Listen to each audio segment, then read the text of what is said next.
जय हिंद साथियों, राम राम भाई, सारे भाइयों ने। भाई आज हम वीडियो लेके आए हैं आपकी रेलवे ग्रुप डी के ऊपर कि अपने जब मैंने अपना सिलेक्शन लिया था, मैंने अपना रेलवे ग्रुप डी का पेपर क्वालिफाई किया था, तो उस बेसिस पे मैं आपको बताने वाला हूं कि भाई किस तरीके से आपको तैयारी करनी है और क्या गलतियां नहीं करनी है, आपको कौन कौन सी बुक वगैरह पढ़नी है। वो सब चीजें आपको मैं बताने वाला हूं, तो आपको वो चीजें नोट करके लेके चलनी है। तो ऐसी क्या तैयारी करने के दौरान क्या चीजें अपने को ध्यान रखनी चाहिए ताकि हमारा सिलेक्शन हो जाए और उन चीजों से दूर रहे हम, मतलब हम उन गलतियों से बच सकें और हमारा फाइनल सिलेक्शन हो सके। देखिए दोस्तों, मेरा रेलवे ग्रुप डी में मैंने 2018 की जो वैकेंसी था उसका पेपर क्वालिफाई किया था, मैंने उसमें लिया था अपना सिलेक्शन। तो उसमें मेरे 74 नंबर थे दोस्तों, मैं आपको बता दूं। और उसके साथ मेरा फिजिकल मैंने अपना गुवाहाटी जोन से उस टाइम अप्लाई किया था, तो उस टाइम मेरे को पता नहीं था इतना किस जोन से क्या फॉर्म अप्लाई करना चाहिए। तो आज जो भी कैंडिडेट अभी फॉर्म अप्लाई कर रहे हैं, काफी कैंडिडेटों ने फॉर्म अप्लाई कर दिया होगा, बट जिन बच्चों ने अभी फॉर्म अप्लाई नहीं किया है उनको एक चीज सबसे ध्यान रखने की जरूरत है कि जब भी अप्लाई करें सबसे पहले अपना जोन सेलेक्ट करने में बहुत सावधानी पूर्वक जोन चुनें। सबसे पहले ये पता होना चाहिए कि मेरे को मेरे एरिया के अंदर ड्यूटी करनी है या फिर मेरे को जॉब लेनी है। अब वो किस तरीके से आप देखना चाहेंगे वो आपकी तैयारी पे डिपेंड करता है। यानी आपको पता होना चाहिए कि मेरी इस टाइम किस लेवल की तैयारी है और जब तक 8 से 10 महीने में मेरा एग्जाम होएगा उस समय तक मैं कितनी अच्छे तरीके से तैयारी कर पाऊंगा, यानी मैं कितना सक्सेसफुल हो पाऊंगा, कितने अच्छे से तैयारी कर पाऊंगा, वो उस चीज पे डिपेंड करती है। या फिर आपके मन में पहले डिसाइड कर चुके होते हैं कि भाई मैं तो दिल्ली जयपुर का रहने वाला हूं, मुझे तो लोकल ही ड्यूटी करनी है, तो मैं लोकल जोन से ही अप्लाई करने वाला हूं। तो सबसे पहले आपको पता होना चाहिए कि भाई मैं किस जोन से फॉर्म अप्लाई करने वाला हूं। तो वो सबसे पहले अपना जोन सेलेक्ट करें, और मैंने बताया वो जोन किस आधार पे सेलेक्ट करेंगे। जोन सेलेक्ट करेंगे आप अपनी तैयारी के बेसिस पे, अपने आप को आंकेंगे कि मैं कितना स्कोर तक पहुंच सकता हूं क्योंकि हर जोन की अलग अलग कट ऑफ जाती है। आपको पता है कि जैसे गुवाहाटी वगैरह हो गया, आपके जैसे बिलासपुर वगैरह जोन हो गया, इनकी कट ऑफ थोड़ी कम जाती है। इसके अलावा जैसे आपका चंडीगढ़ जोन हो गया, न्यू दिल्ली हो गया, जयपुर हो गया, अजमेर हो गया, प्रयागराज वगैरह हो गया, रांची जोन हो गया, पटना वाले, इन सब जोन की कट ऑफ क्या है, ज्यादा जाती है। तो इस वजह से आपको सबसे पहले अपने सावधानी पूर्वक जोन चुनने की सबसे पहले सलाह दी जाती है। अब दोस्तों, जब हम तैयारी करना स्टार्ट करते हैं सबसे पहले, यानी हमने तैयारी करने के लिए फॉर्म अप्लाई कर दिया। अब फॉर्म के लिए अप्लाई करने के बाद हमारा मेन माइंड में अपना टारगेट क्या है कि भाई मेरे को कैसे ना कैसे करके अपना एग्जाम क्वालिफाई करना है।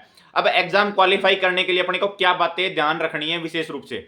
अब देखिए दोस्तों, जब भी हम तैयारी करने बैठते हैं सबसे पहले उसका सिलेबस पता कर लिया कि भाई सिलेबस ये आने वाला है, ठीक है, मैथ रीजनिंग जीके इतने इतने नंबर की आ रही है और ये सिलेबस है, इतनी तरीके से अपने को पढ़ना है। अब अपने को देखना कि एग्जाम डेट में अपने समय कितना बचा है। 8 से 10 महीने बचे हुए हैं अपने पास, तो भाई इस अंदर मुझे अपना कोर्स भी खत्म करना है और उसके साथ मुझे अपने रिवीजन भी करना है। तो मुझे इतने टाइम में 5 महीने में कोर्स खत्म करना है, बाकी 3 महीने रिवीजन देने हैं। अब उसमें यह पता होना चाहिए मेरी मैथ अच्छी है, रीजनिंग अच्छी है, जीके अच्छी है, अपनी स्ट्रेंथ और वीकनेस आपको दोनों पलड़े पते होने चाहिए, यानी दोनों पक्ष आपको पता होना बहुत जरूरी है। तराजू के दोनों पक्ष, आपकी स्ट्रेंथ क्या है और आपकी वीकनेस क्या है, दोनों चीजें आपकी पता होंगी तो आप बेस्ट स्कोर तक पहुंच पाओगे। अब उसके अलावा अपने दिमाग में जिस जोन से आप फॉर्म अप्लाई कर रहे हो उस जोन का सेफ टारगेट भी रहना चाहिए कि भाई मुझे तो 70 नंबर तक रोज स्कोर करना है, मुझे 75 करना है, या मुझे इस जोन से सिर्फ 60 स्कोर ही करना है। तो आपके दिमाग में टारगेट रहेगा, उससे आप 4-5 नंबर एक्स्ट्रा टारगेट लेके चलें। तो वो अपना एक सेफ स्कोर पहले से मन में डिसाइड कर लो कि भाई मुझे इस सेफ स्कोर पर पहुंचना है। तो अपना सेफ स्कोर डिसाइड हो गया, ठीक है, फिर उसके बाद अपनी तैयारी में जुटना है। अब तैयारी को किस तरीके से करनी है, कौन सी बुक पढ़नी है, किस तरीके से अपनी तैयारी डेली करनी है, वो चीजें सबसे इंपॉर्टेंट मायने रखती हैं। क्योंकि अब देखो, इसमें फॉर्म तो लाखों करोड़ों में भरे जाते हैं आपके, बट लेकिन क्या सभी बच्चे सेलेक्ट हो पाते हैं? आपकी वैकेंसी लगभग 32,500 के समथिंग है, क्या सारे बच्चे सेलेक्ट हो पाएंगे? नहीं, बिल्कुल ऐसा नहीं है, आपके सारे बच्चे सेलेक्ट नहीं हो पाएंगे। तो उसका एक ही चीज है भाई तैयारी करने की, कि आपके दिमाग में जब भी आप टारगेट लेके बैठे हैं तो आप उसका टारगेट पता कर लिया कि मेरे को 75-70 नंबर तक पहुंचना है। उसके अलावा आप डेली टारगेट बनाओ, अपने छोटे छोटे टुकड़ों में टारगेट बनाओ कि भाई मुझे मैथ में आज ये टॉपिक करना है, मैथ में इतनी प्रैक्टिस करनी है, रीजनिंग में ये चैप्टर करना है, इसकी प्रैक्टिस करनी है, मुझे आज जीके में ये पार्ट करना है, करंट अफेयर की डेली क्लास लेनी है। तो ये सब चीजें आपको पता होनी चाहिए। अब वो चीजें कैसे आएंगी, तो आप तैयारी करेंगे, उस चीज के बारे में प्लानिंग करेंगे। यानी मेरा कहने का मतलब है दोस्तों, सबसे पहले अपने शुरुआत में डेली टारगेट बनाओ। जब आपके डेली टारगेट कंप्लीट होने जाएंगे फिर आप वीकली टारगेट बनाओ, और वीकली टारगेट जब आपके कंप्लीट होने लग जाएंगे तो आप मंथली टारगेट बनाओ। उससे क्या है कि आप इजीली अपना जो सिलेबस के अकॉर्डिंग है इजीली अपना सिलेबस खत्म कर पाएंगे, इजीली उस तरीके से प्लानिंग के हिसाब से चलेंगे तो अपना रिवीजन कर पाएंगे। क्योंकि बच्चे क्या है, 2-4 बुक उठा ली भाई, किरण उठा ली, ल्यूसेंट उठा ली, ठीक है, स्पीडी उठा ली, पढ़ते जा रहे हैं, काम चलता जा रहा है। राकेश यादव बुक से प्रीवियस ईयर क्वेश्चन भी लगा रहे हैं, मॉक टेस्ट लगा रहे हैं, नंबर कैसे आ रहे हैं उस चीज से कोई फर्क नहीं पड़ रहा, क्या चल रहा है क्या नहीं चल रहा, वो सब चीजें वो उसको डेक्लाइन करते चल जाते हैं। और लास्ट में क्या होता है, जब वो एग्जाम दे के आते हैं तो उनका सिलेक्शन नहीं हो पाता है। तो दोस्तों ये गलतियां जो आपको नहीं करनी है, क्योंकि आपके दिमाग में जब डेली टारगेट रहेगा, आपके पास सेफ स्कोर रहेगा, आपके पास सिलेबस रहेगा, आपको किस सब्जेक्ट में कितना स्कोर करना है, ये सब चीजें जब आपको पहले से पता रहेंगी तो आपका सिलेक्शन क्यों नहीं होगा, आपका सिलेक्शन जरूर होगा। तो ये चीजें दिमाग में रखो। अब इसके अलावा दोस्तों बात करें कि भाई अपने को कौन सी चीज कहां से पढ़नी है। आजकल के एग्जाम देख रहे हैं लेटेस्ट पैटर्न, यानी आपका टीसीएस एग्जाम कराती है, आपका टीसीएस एग्जाम कंडक्ट कराती है, तो उसमें क्या विशेष बात ध्यान रखने की है। अब देखिए दोस्तों, सबसे पहले बात करते हैं अपना साइंस की। अब साइंस दो कि दोस्तों आजकल जितने भी एग्जाम में पूछी जा रही है, अभी ये रेलवे आरपीएफ एसआई का एग्जाम हुआ है, लोको पायलट का हुआ, टेक्नीशियन का हुआ, इनमें साइंस ज्यादा पूछी गई है। तो साइंस में पूछी गई है तो उसमें कहां से साइंस पूछी गई है, तो उसका एक तरीका दोस्तों मैंने भी नोट किया, पहले भी वही चल रहा था, उसमें और भी सुधार करने की आवश्यकता है। सबसे मेन चीज है अपने एनसीईआरटी जो 9th और 10th की एनसीईआरटी है, उस पर सबसे ज्यादा फोकस करना है। जो बच्चा उसके थ्योरेटिकल पार्ट को कवर करेगा, उसके साथ उसके न्यूमेरिकल कवर करेगा, वो बच्चा सबसे आगे निकलेगा। यानी आपको 9th और 10th की एनसीईआरटी उठा लेनी है। अगर किसी के पास टाइम है तो अपने ज्यादा वीक है आपकी साइंस, तो अपनी 6th क्लास से एनसीईआरटी उठाओ और 6 से लेकर 10 तक पढ़ लो। मैं आपको गारंटी देता हूं 25 में से 20 प्लस नंबर आपके लिख के ले लेना, 25 में से 20 नंबर प्लस आपके जरूर आएंगे। बट लेकिन उसको क्या है, डेडिकेशन एक प्लानिंग के साथ आपको पढ़नी पड़ेगी।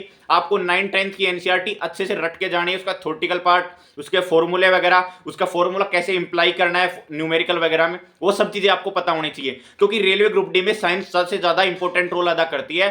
अगर 25 क्वेश्चन आपके आने वाले, यानी 100 में से 25% आपका साइंस कवर कर रही है, तो आपके 25 क्वेश्चन में से अगर 15 से 20 नंबर आप ले पाए तो आप सिलेक्शन के ज्यादा करीब पहुंच पाए हुए। तो आप एनसीईआरटी करें, एनसीईआरटी की बुक पढ़ें, उसके अलावा आप स्पीडी की बुक आती है वहां से प्रीवियस ईयर क्वेश्चन कर लें, ताकि अपने को आइडिया लग जाए। केमिस्ट्री में यहां से क्वेश्चन उठ के आ रहे हैं, फिजिक्स में यहां से आ रहे हैं, और बायोलॉजी में यहां से आ रहे हैं, तो प्रीवियस ईयर क्वेश्चन में कोई 1-2 क्वेश्चन अगर रिपीट हो जाए, 2-3 क्वेश्चन, तो उस क्वेश्चन को इजीली हम कर पाए। इसके अलावा दोस्तों महेश बर्णवाल के नाम से एक बुक आती है, आप उसकी फिजिक्स की बुक खरीद सकते हैं, आप उसकी केमिस्ट्री की बुक खरीद सकते हैं, या फिर उसकी टोटली सामान्य मतलब साइंस की जो पूरी विज्ञान की बुक है, सामान्य विज्ञान की, वो भी खरीद सकते हैं। अगर आप पर्सनली ज्यादा डिटेल में पढ़ने चाहते हैं तो आप पर्सनली टॉपिक वाइज खरीद सकते हैं, फिजिक्स की भी खरीद सकते हैं, केमिस्ट्री भी खरीद सकते हैं। वरना आप डिटेल उनकी सामान्य विज्ञान की जो बुक आती है महेश बर्णवाल की, आप उस बुक को फॉलो कर सकते हैं, वो सबसे बेस्ट बुक रहेगी। क्योंकि हाल ही में दोस्तों देखा गया, मैंने उस बुक को कहां रीड किया था, भी जो हेड कांस्टेबल जो बच्चे एग्जाम हुए थे दिल्ली पुलिस में, हेड कांस्टेबल की वैकेंसी आई थी, उसमें भी 25 नंबर की आपकी साइंस आती है। तो वहां से उन बच्चों ने जो रीड की थी वहां से बहुत हेल्पफुल रही थी। तो आप एनसीईआरटी पे और उसके अलावा जो महेश बर्णवाल की जो मैंने आपको बुक बताई उस पर सबसे ज्यादा फोकस करो, आपके अच्छे नंबर जरूर आएंगे। इसके अलावा दोस्तों मैथ का पता होना चाहिए। अब मैथ में अपने को क्या तरीका है दोस्तों करने का, मैथ का ये तरीका है कि आपको सबसे ज्यादा इसमें अर्थमेटिक पूछी जाती है। अब अर्थमेटिक में भी आपको पता होना चाहिए कौन कौन से टॉपिक हैं जो लेटेस्ट में टीसीएस सबसे ज्यादा पूछ रही है। तो उसमें आपको पता है परसेंटेज, रेशियो प्रोपोर्शन, और इसके प्रॉफिट लॉस, एसआईसीआई, टाइम वर्क और टाइम एंड डिस्टेंस, ये 6 से 7 चैप्टर हैं। इसके अलावा एक चैप्टर आपका मेंसुरेशन जो एडवांस का पड़ता है। ये 7 चैप्टर हैं जो आपको जरूर पढ़ के जाने हैं। आप इनमें से लगभग 20 क्वेश्चन आपको जरूर देखने को मिलेंगे। अगर इस तरीके से आप तैयारी करेंगे, ये 7-8 टॉपिक अगर आप पढ़ के जाएंगे तो आप देखना खुद अच्छे से स्कोर कर पाओगे। पिछले जो भी आपके प्रीवियस ईयर क्वेश्चन है या टीसीएस जो भी अभी एग्जाम कंडक्ट करा रही है, अभी उनमें देखना ये 7 से 8 से टॉपिक जिनका वेटेज ज्यादा रहता है, लगभग 70% ये टॉपिक आपका कवर कर रहे हैं। अभी जो एग्जाम है कंडक्ट हुए हैं, रेलवे के हुए हैं, एसएससी के हुए हैं, क्योंकि एग्जाम तो एक ही कंपनी करा रही है, आपकी टीसीएस कंडक्ट कराती है, तो उसके पेपर आप पिछले उठा के देखना, इन्हीं टॉपिक का वेटेज ज्यादा है और इन्हीं टॉपिकों से ज्यादा क्वेश्चन पूछे जा रहे हैं। तो इन टॉपिक को विशेष फोकस रखें। मेरा कहने का मतलब ये नहीं कि आप बाकी चैप्टर को छोड़ दें, नहीं, चैप्टर सारे पढ़ने हैं, क्वेश्चन कहीं से भी आ सकते हैं, एक एक क्वेश्चन मायने रखता है आपकी सिलेक्शन के लिए, बट इन चैप्टर को ज्यादा ध्यान दें, ज्यादा वेटेज इनका आता है। मेरे कहने का मतलब ये है, क्योंकि बच्चों को पता नहीं होता है कि मेरे को कौन सा चैप्टर पढ़ना है, कौन सा नहीं पढ़ना है, वो ऐसे लगे रहते हैं पूरी मतलब 7 से 8 महीने, साल भर ऐसे निकाल देते हैं। तो अपने को उसकी प्लानिंग भी पता होनी चाहिए। इसके अलावा दोस्तों बात जीके की होगी। जीके आपको पिछले 1-1.5 साल की करके जानी है। कोई कहता है कि आपको 6 महीने की जीके करके जानी है, आप किसी भी एसएससी का प्रीवियस ईयर क्वेश्चन उठा के देख लेना, आप उसमें पिछले 1 से 1.5 साल की आपकी करंट अफेयर पूछी जाती है। मैं सजेस्ट करूंगा कि आप डेली करंट अफेयर लें, सबसे बेस्ट रहेगा। इसके अलावा दोस्तों आप जीके के लिए आप हिस्ट्री, पॉलिटिकल, ज्योग्राफी का भी अलग अलग टारगेट बनाइए कि मेरे को ये हिस्ट्री 1 महीने में खत्म करनी है, पॉलिटिकल 1 महीने में खत्म करनी है, ज्योग्राफी 2 महीने में खत्म करनी है, इसके अलावा स्टैटिक जीके मेरे को 1 महीने में खत्म करनी है। तो वो आप किरण की जो सामान्य ज्ञान की बुक आती है वहां से फॉलो कर सकते हैं। जिस भी टीचर की आप क्लास ले रहे हैं लेते रहिए, बट उसके साथ जो चैप्टर पढ़ रहे हैं उसके साथ आप जो किरण सामान्य ज्ञान की एक बुक आती है ल्यूसेंट की बजाय उसको प्रेफर ज्यादा करिए, क्योंकि ल्यूसेंट में थोड़ा चीजें कम विस्तृत अच्छे तरीके से नहीं कर रखी है। आप किरण की बुक को देखेंगे उसमें अच्छे से चीजें डिटेल वाइज लिख रखी हैं, तो आप किरण की सामान्य ज्ञान की जो बुक आती है उसको फॉलो करो। इसके अलावा आप डेली करंट अफेयर लो, इसके अलावा स्टैटिक जीके की बुक लेके आओ, स्टैटिक जीके को डेली पढ़ो। तो इस चीजें तरीके से तैयार करेंगे तो आपकी जीके भी वाकई बहुत अच्छी हो जाएगी। अब दोस्तों बात होगी आपकी रीजनिंग की। रीजनिंग लगभग सभी बच्चों की अच्छी होती है, बट रीजनिंग में आपको क्या करना है, कैलकुलेशन अच्छी करनी है, आपको टाइमिंग सुधारना है ताकि मैथ वगैरह में आपको साइंस वगैरह में अच्छे से टाइम दे पाओ। तो रीजनिंग में इजीली करनी है, तो रीजनिंग सभी अच्छे कर लेते हैं, उसकी सबसे ज्यादा आपको प्रैक्टिस करनी है। अगर आपको लगता है मेरा विशेष इस चैप्टर में कमी है तो उस चैप्टर की क्लास लो और उसकी प्रैक्टिस करो। बाकी सभी चैप्टर की मिक्स वाइज मिक्स क्वेश्चन की आपको प्रैक्टिस करनी है। जितनी ज्यादा आप प्रैक्टिस करोगे उतना ही आपकी हेल्पफुल रहेगी, क्योंकि रीजनिंग में जितना टाइम आप मतलब कम दे पाओगे, रीजनिंग में जितना टाइम बचा पाओगे तो उतने ही दूसरे सब्जेक्ट को अच्छे से टाइम दे पाओगे। अगर मैथ वगैरह में आपको कम अच्छी नहीं आती है तो आप वहां क्वेश्चन टाइम ज्यादा दे पाओगे तो आप हो सकता है 2-3 क्वेश्चन एक्स्ट्रा निकाल पाए। तो अगर 2-3 क्वेश्चन आपने एक्स्ट्रा निकाल दिए तो समझ लो बहुत से लोगों से आगे हो गए, लाखों बच्चे कवर हो जाते हैं बाद में दोस्तों। जब 50-60 नंबर के आसपास जाते हैं, 60 से 65 नंबर के स्कोर जाते हैं, तो एक एक नंबर में कई लाख बच्चे कवर हो जाते हैं। तो आपको ये चीजें मेन ध्यान रखनी है। आपको इंपॉर्टेंट टॉपिक वगैरह पता होने चाहिए, आपका लेटेस्ट पैटर्न होना चाहिए, एक बार टीसीएस किस हिसाब से एग्जाम क्वेश्चन पूछ रही है। जिस तरीके से मैंने बताया है आप इन बुक को फॉलो करो। ये जो 4-5 बुक मैंने आपको बताई है, मैथ के लिए राकेश यादव सर की जो प्रीवियस ईयर क्वेश्चन की बुक है उसको फॉलो करो, या किसी टीचर की जो बुक है आप प्रैक्टिस के लिए ले आए उसकी बार बार प्रैक्टिस करते रहिए। प्रीवियस ईयर क्वेश्चन मस्ट आपको जरूर करने हैं, वो तो करने ही करने हैं प्रीवियस ईयर क्वेश्चन। बाकी जितनी प्रैक्टिस हो सके, मैथ रीजनिंग आपकी प्रैक्टिस मांगती है तो उसमें सबसे ज्यादा आप अपनी प्रैक्टिस करें। और जीके के लिए करंट अफेयर वगैरह आप पढ़ते रहें। साइंस के लिए मैंने आपको बताया एनसीईआरटी पढ़ें, इसके अलावा महेश बर्णवाल की जो बुक आती है उसको फॉलो करें, आप जरूर देखना। आप उसके बाद जब तैयारी कर लेंगे 70 से 80% इन बुक के थ्रू पढ़ लेंगे या क्लास जिससे ले रहे हैं ले लेंगे, आप अपनी तैयारी में खुद से सुधार पाएंगे। इसके अलावा दोस्तों तैयारी के दौरान अपने डेली टाइम टेबल फिक्स करें कि भाई मेरे को इतने टाइम तक इतने घंटे स्टडी करनी है, मेरे को दिन में ज्यादा पढ़ना है या रात में ज्यादा पढ़ना है। सबके पढ़ाई का तरीका अलग अलग होता है, तो अपने पढ़ाई का तरीका अलग अलग तरीके से तैयार करें, अपना टाइम टेबल अलग तरीके से तैयार करें। मुझे दिन में इतना टाइम निकालना है, मुझे रात में इतना टाइम निकालना है। काफी बच्चों को क्या है, कुछ बच्चे जॉब वगैरह भी कर रहे होते हैं, क्योंकि काफी की सबकी परिस्थिति एक समान नहीं होती है भाई, तो उसकी वजह से उनको अपने हिसाब से टाइमिंग निकालनी होती है। तो अपनी वीकनेस और स्ट्रेंथ पता रहेगी तो आप अपना टारगेट आपके पास रहेगा तो आप अच्छे से तैयारी कर पाएंगे। इसके अलावा दोस्तों अब भी कोई डाउट रह गया हो तो आप कमेंट बॉक्स में डालना, आपका रिप्लाई जरूर करेंगे। जय हिंद साथियों।